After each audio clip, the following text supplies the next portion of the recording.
Return of the Mount Hua Sect, Chapter 157. Now let's go catch the Wudang bastards! Samsalgui's eyes narrowed. How did it end up like this? This wasn't the plan. An important goal for them was to reduce the number of competitors for the tomb, and securing their stable position was even more important. As long as they didn't face sects like Wudang, they had a chance of having the upper hand.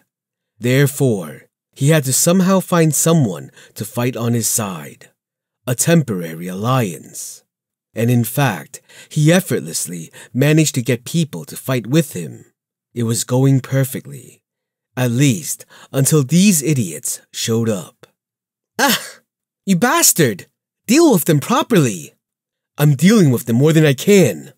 It was said by a person in a white robe who seemed gentle like a sage. But now he saw him in action.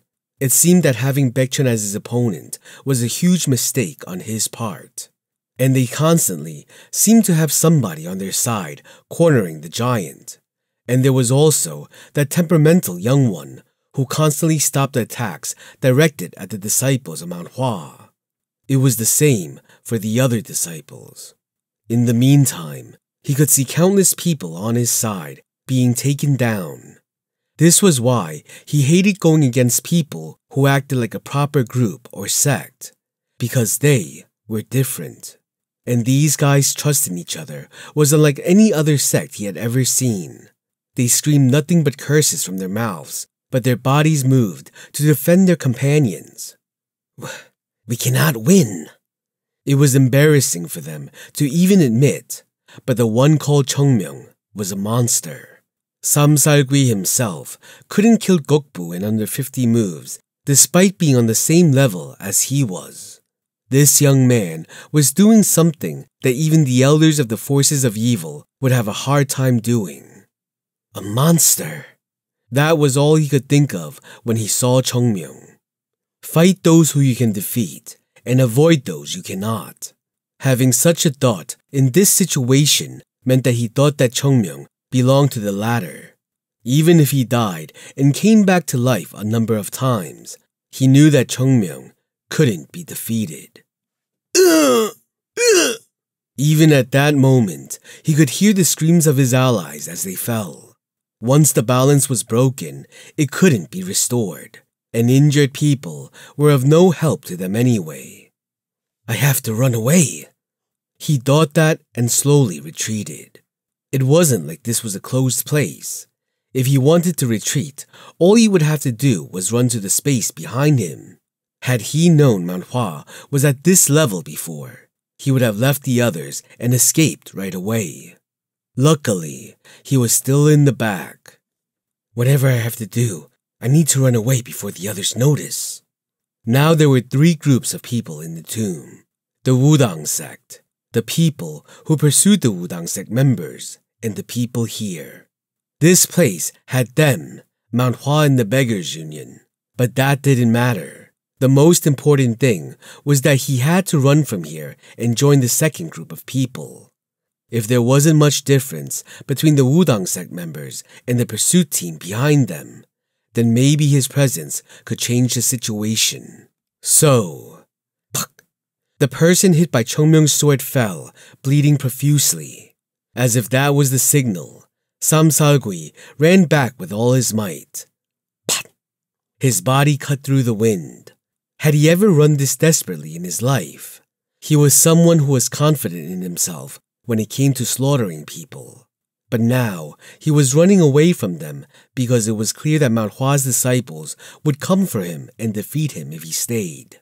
It isn't the strong who survive, but rather, the ones who survive are the strong.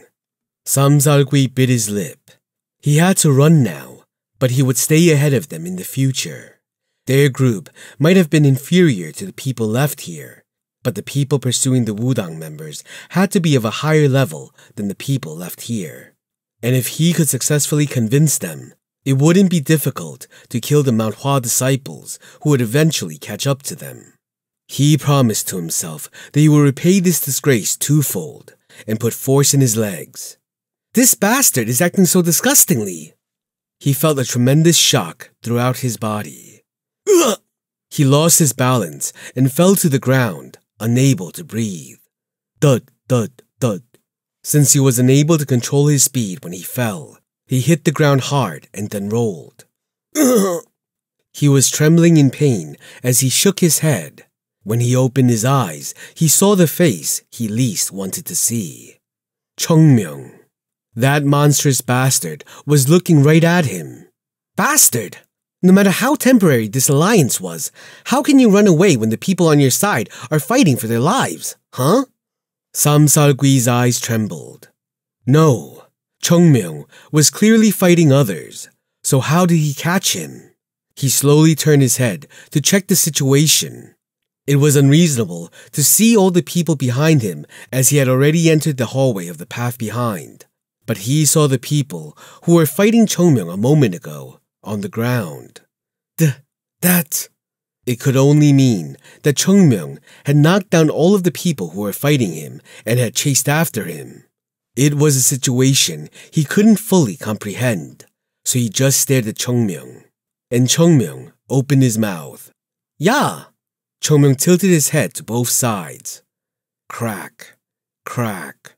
The crack echoed in his ears. Loyal? You mean I have to risk my life for damn loyalty? Oh? When he said that, Chongmyung's eyes went wide. Damn it! What kind of loyalty should I have to those who I met for the first time today? That is true. Chongmyung nodded as if that made sense. He admitted that. Don't worry, I didn't catch you because of that. Then why? If I let you go like this, you will surely tell the people ahead about us, right? Chongmyung smiled brightly. It is because I'm the type of person who can see such things happening. Samsalgui closed his eyes shut as he looked at Chongmyung, who was approaching him. Phew. Yunjong took a deep breath. He didn't realize it when he was fighting, but now that it was done, his whole body hurt. A real fight. This was completely different from sparring. The pressure of his life being at stake and the blurred judgment because of his nervousness. Jogul was sitting on the ground with his back drenched in sweat, and Yunjong put his hand on Jogul's shoulder. You did good. No, Sahyung, you suffered a lot. Jogul spoke in a tone that wasn't his. They say you have to go through real battle to know your skills. Now I realize what that means. I didn't know I was such a mess. A mess. That was a weird choice of words. No matter how much Chongmyung helped, Yunjong and Jogul handled Sunmyung together. The entire Mount Hua Sect would be in shock if they knew about that. It was because that was the fame behind the name Sunmyung. These two disciples could never compare to him. Still, the reason Jogul was saying it was simple. His eyes were comparing everyone and everything. He remembered what Chongmyung showed them, and since they hadn't met the standard that Chongmyung required from them, they couldn't be happy even after winning. It initially felt like they barely reached the level that Chongmyung was talking about, but in reality, they weren't anywhere near it. There's nothing to be disappointed about. Baekchun walked up to them. It is only natural that you cannot show your entire skills here. Everyone wants to show what they strived for, but it is impossible to actually display it in such situations. Don't be discouraged and look at your current skills. Your real skills are what you used in battle. Yes, Sasuk. I will keep that in mind. Baekchun nodded his head, and just as he was about to say more, he heard something from behind. That? You? Real skills? Don't. Baekchun began to frown. Chongmyung was walking toward them and was dragging someone by their leg. Baekchun was unable to confirm who that person was, but he was sure that he had to be someone who ran. Chongmyung dragged the man and threw him into a corner. The corner was already full of people who had been defeated by Mount Hua. No one among them was dead. Chongmyung had killed 2 of them, but the others had just lost consciousness and weren't dead. They might have been injured, but the disciples of Mount Hua didn't kill anyone. Baekchun knew it. A person's life wasn't something he wanted on his hands. The disciples of Mount Hua weren't ready to kill. And contrary to that, we are too soft. So far, this wasn't a problem for them. But in the urgent situation the coming battles would have, the hesitation in killing someone would result in them losing their lives. They had no reason to kill someone, but they had to make up their minds if they wanted to survive here. What are you thinking about? Nothing.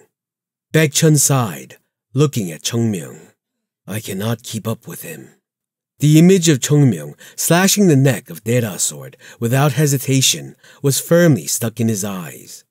Perhaps it wouldn't disappear for quite a while. Baekchun steeled himself and moved to help Chongmyung, but that was also to prevent him from killing more. Maybe he was a coward to others. It was true to an extent as well. But he was someone walking on the path of Tao and had to avoid unnecessary murder. No, that was what it meant to be human. Chongmyung gently turned his head and looked at where Ma Kui and the others had fallen. If Baekchun hadn't intervened, Chongmyung would have killed them all without another thought. Well, if he was Chongmyung of the past, he would have killed them all despite his intervention. A person who sought the life of another must be prepared to die, and that was the rule everyone knew. But, well, this isn't bad. You cannot overcome your past by doing the same things that you did in the past. Chongmyung didn't change. What changed was Mount Hua. If he wanted to make Mount Hua like it was in the past, then leaning on the shoulders of others wouldn't hurt too much. Are you all ready? Yes. Chongmyung smirked. Now let's go catch those Wudang bastards. The disciples of Mount Hua shuddered at those words of Chongmyung and smiled.